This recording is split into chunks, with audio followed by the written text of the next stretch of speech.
boxing for a reason, ain't there? You just can't pack on muscle, go up 2 divisions and beat one of the greatest fighters of all time. Not to mention doing it with all the inactivity as well. I mean, 1 fight per year since 2020. Plus he's 38 years old in a couple of weeks.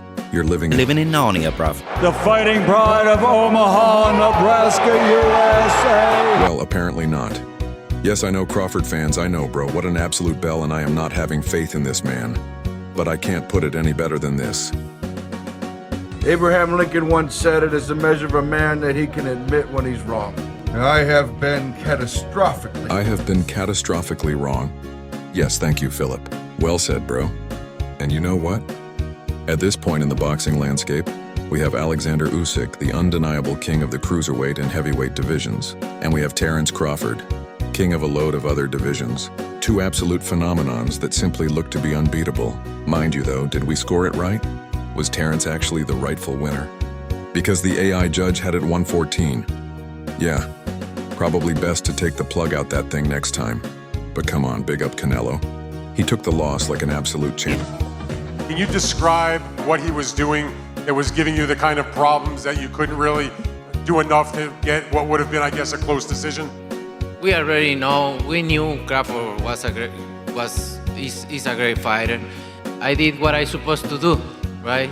I tried for every way, and I trained really hard. He deserved all the credit. I tried my best tonight, and I just cannot figure out the style. So yes, he will return, and it's no surprise. Even if it is the incredible Crawford, losing to a fighter coming up 2 weight divisions is really going to sting. So he's bound to want redemption. Likely options? Well, Hamza Shiraz makes a lot of sense. Yes, what a man. No excuses, no redirection. He admitted he was in there with a puzzle that he just could not solve. And of course, this was the moment he knew, wasn't it? He thought, where the hell did that come from?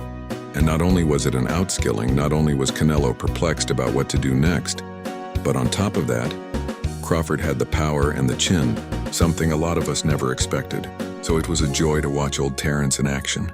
I'm sure we were all entertained. Well, everyone except Dana White. He was half asleep. If one of the greatest fights ever made ain't getting you excited, Dana, I don't know how you're going to promote the up-and-comers. As for Canelo, obviously, we can't take anything away from Crawford, but it is fair to say that Canelo wasn't exactly a reflection of his prime years. He did look slower, and his timing wasn't what it used to be. However, then again, Crawford probably made him look that way. And to be fair, it's not as if we can go, Canelo looks old in there, because Terence is even older. The way Crawford had him tied up all night, I was thinking he may have even beaten Canelo in his prime anyway. The style is a nightmare, and the man is genuinely that good. No matter what Canelo did, simply nothing worked. It was almost a waste of effort throwing his trademark body shots all night, because they were always getting blocked by Bud's elbow and having no effect whatsoever. And unfortunately for him, they only opened him up to flurries of counters he couldn't escape. It was perfection at work, supreme boxing. This was the blueprint to beat Canelo that Crawford executed to a T. Let's talk about what's next for both. How about a rematch? There's no call for that. But then again, you just never know. Canelo is Canelo.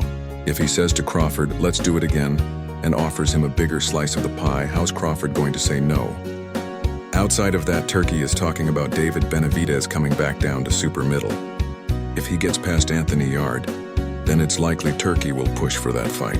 He's a big draw now, a Riyadh season ambassador and a Turkey favorite. That fight could be huge, or maybe something out of the box like a jump up to cruiserweight to fight Badu Jack. With Canelo's name and power, it's hard not to see him in a world title fight next. Big up Crawford.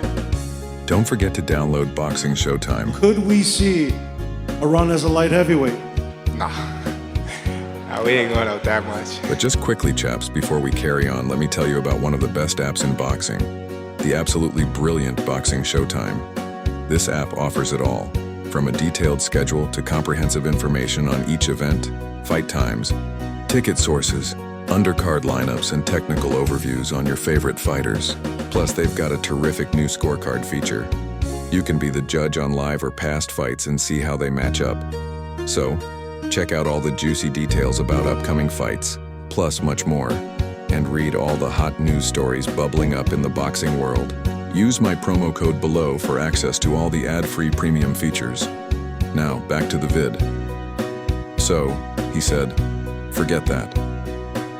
Which is a bit of a shame really, because he's just beaten a man who actually won a world title at light heavy. But clearly he knows his ceiling. Fair enough. However, it does limit options a little bit. How about a return to 154 against Jaron Boots Ennis? Well, he's dismissed that one as well. Actually. Would you consider going back down to 154 and face Jaron Ennis, the guy who prepared Canelo Álvarez for this fight? No. I ain't going down 154. Who knows? He may be bluffing though, because the Boots fight does sound plausible. There's even a bit of narrative with him formerly being Canelo's sparring partner. Boots has certainly got the skills to pay the bills. Of course, he'd be the underdog going into the fight, but who knows? It may take the very best to bring out the very best in Boots. As for Canelo, a lot of people will be saying now we know why he ducked the hard fights like the Bivol rematch or David Benavidez. For the first time in a very long time, the man is now beltless. He's 100 million richer again, so he probably doesn't care. But yes, being currently beltless, having done everything you can do in the sport and showing clear signs of decline, he should really be calling it a day. He's completed boxing. However, he did sign a multi-fight deal, so he may have some contractual obligations stopping him from retiring anyway. With the frustration getting the better of you. You know what? Sometimes you try and your body cannot go, right? That's my frustration. I try it, but my body just no let me go.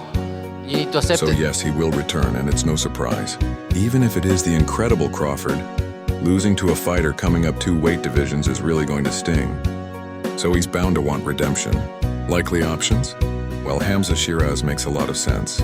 He's a big draw now. A Riyadh season ambassador and a Turkey favorite. That fight could be huge. Or maybe something out of the box, like a jump up to cruiserweight to fight Badu Jack. With Canelo's name and power, it's hard not to see him in a world title fight next. Big up Crawford. Don't forget to download Boxing Showtime.